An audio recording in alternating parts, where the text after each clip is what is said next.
दानवीर राजा हरिश्चंद्र की कहानी। राजा हरिश्चंद्र के बारे में कहा जाता है कि एक बार उन्होंने सपने में महर्षि विश्वामित्र को अपना सारा राज्य दान में देते हुए देखा। लेकिन अगले दिन जब वे सुबह जागे तो सपने को भूल गए थे। महर्षि विश्वामित्र महल में आए और राजा हरिश्चंद्र तो उनका सपना याद दिलाया। इसके बाद राजा ने खुशी खुशी अपना राज्य उन्हें दान में दे दिया।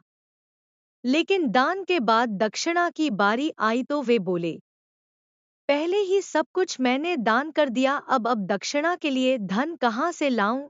बहुत विचार करने के बाद राजा हरिश्चंद्र ने खुद को बेचने का फैसला किया और काशी की ओर चल पड़े। इधर रानी तारामती और पुत्र रोहिताश्व को एक व्यक्ति ने खरीद लिया। उधर राजा हरिश्चंद्र को श्मशान के एक स्वामी ने खरीद लिया। हरिश्चंद्र की पत्नी उस व्यक्ति के घर पर बर्तन मांजने और चौका चूल्हा का काम करने लगी। वहीं कभी सिंहासन पर बैठने वाले राजा हरिश्चंद्र श्मशान का काम करने लगे। एक दिन राजा के पुत्र रोहिताश्व को सांप ने डंस लिया, जिससे उसकी मौत हो गई। लेकिन तारामती के पास कफन तक के पैसे नहीं थे। तारामती किसी तरह दुखी मन से पुत्र के शव को गोद में उठाकर शमशान पहुंची। लेकिन श्मशान पहुंचते ही हरिश्चंद्र तारामती से श्मशान का कर मांगने लगे, क्योंकि श्मशान का कर लेना नियम था और वो अपने मालिक की आज्ञा का पालन कर रहे थे। राजा हरिश्चंद्र पत्नी से बोले कि श्मशान का कर तो देना ही पड़ेगा। फिर हरिश्चंद्र ने पत्नी से कहा कि यदि तुम्हारे पास कर देने के लिए धन नहीं है तो अपनी साड़ी का कुछ भाग फाड़ कर दे दो, उसे ही कर के रूप में रख लूंगा।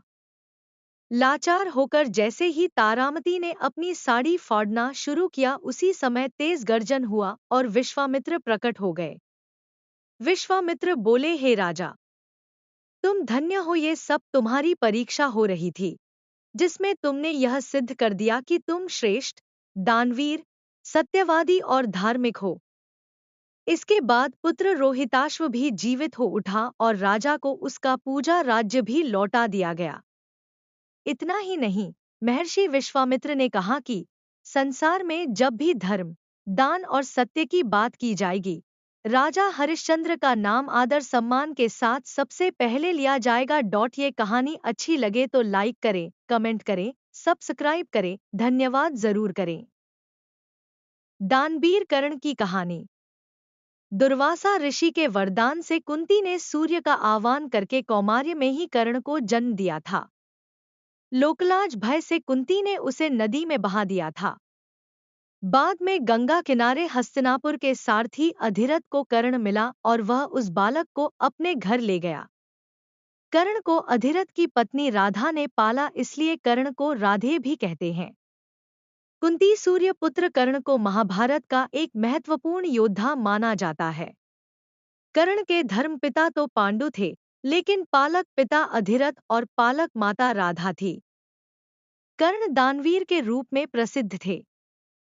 उन्होंने अपने कवचकुंडल दान में दिए और अंतिम समय में सोने का दान भी दे दिया था। कर्ण की शक्ति अर्जुन और दुर्योधन से कम नहीं थी। उसके पास इंद्र द्वारा दिया गया अमोघास्त्र था। इस अमोघास्त्र का प्रयोग उसने दुर्योधन के कहने पर भीम पुत्र घटोत्कच पर किया था, जबकि वह इसका प्रयोग अर्जुन पर करना चाहता था।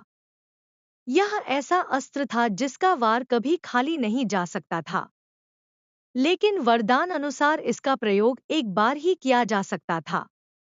इसके प्रयोग से भीम पुत्र घटोत्कच मारा गया था। कुंती के अन्य पुत्र युधिष्ठिर, भीम, अर्जुन, नकुल और सहदेव उसके भाई थे। दूसरी ओर राधा का पुत्र शोण भी उसके भाई समान था। दूसरी ओर उसने गुरु द्रोण और परशुराम से अस्त्र शस्त्र और शास्त्र की विद्या शिक्षा ली थी। अंग देश के राजा कर्ण की पहली पत्नी का नाम वृषाली था।